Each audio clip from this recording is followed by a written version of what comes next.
Has anybody else been wondering what is going on in the Japanese Pokemon card market? PokeLive here, and welcome to another episode of the Pokemon Weekly Watch, where I take you through everything that you need to know right now with what is going on in our hobby. But before we go any further, make sure you leave a like on the video and make sure you turn on notifications so you never miss any news with what is going on in the Pokemon world. So let's get right into it. There is so much going on in the Japanese card market, but I first want to start this video by saying I think it really happened in the English card market first, really with Surging Sparks and Prismatic Evolutions. And for the sake of the length of this video, I'm going to start at Prismatic Evolutions. Guys, these prices, I said it last video, I actually don't really think they're going to go down. I think that we're sitting at about where they're going to be.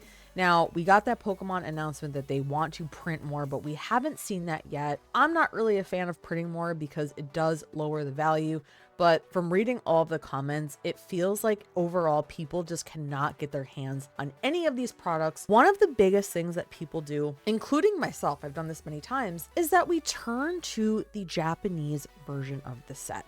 Now, I'm in the States, so I understand that obviously English cards are going to be more popular here, but I am a huge fan of Japanese Pokemon cards. But what we're seeing is that they are through the roof expensive. I know that it's tempting to want to open Terrestrial Festival to pull that Umbreon that's sitting at $359 right now in Japanese. English, I believe it's somewhere around $1,500, but it is so expensive to open this set.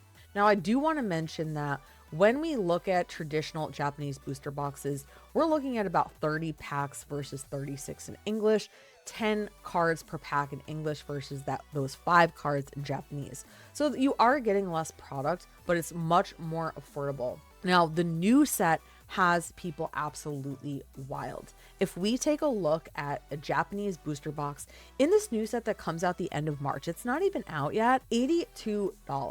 Now you're probably saying, in comparison to the English price of that, it's not that bad.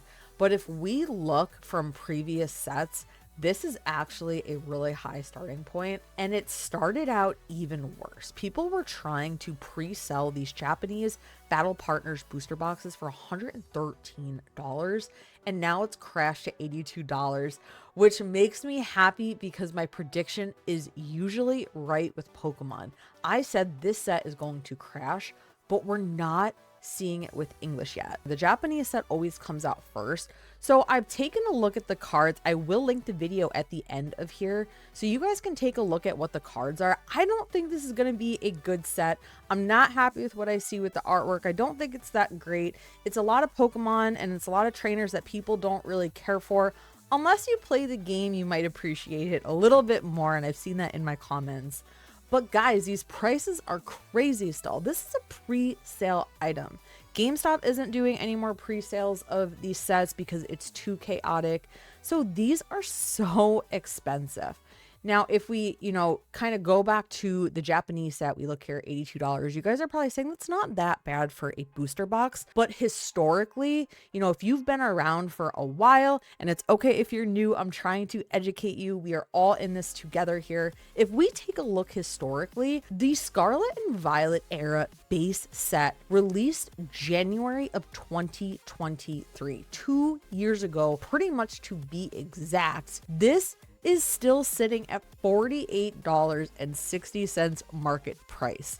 So that is insane compared to what is happening right now with a pre-sale item. That is double. Now, I loved the base set. I love the artwork. I think it's just because I play the game. Again, guys, check those out. If you are feeling burned out in the hobby, I always live stream the games. So there are still fun things to do in Pokemon without burning a hole in your wallet. But if we take a look at, this chart here, you could get this a year ago for $35.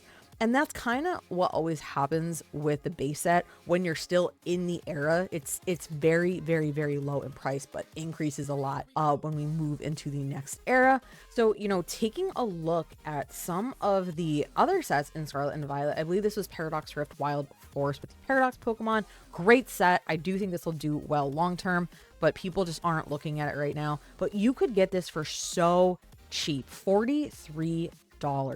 I mean, you could do this with any of the newer sets, even Stellar Miracle, which was Stellar Crown. You know, you could chase that Terapagos for pretty cheap.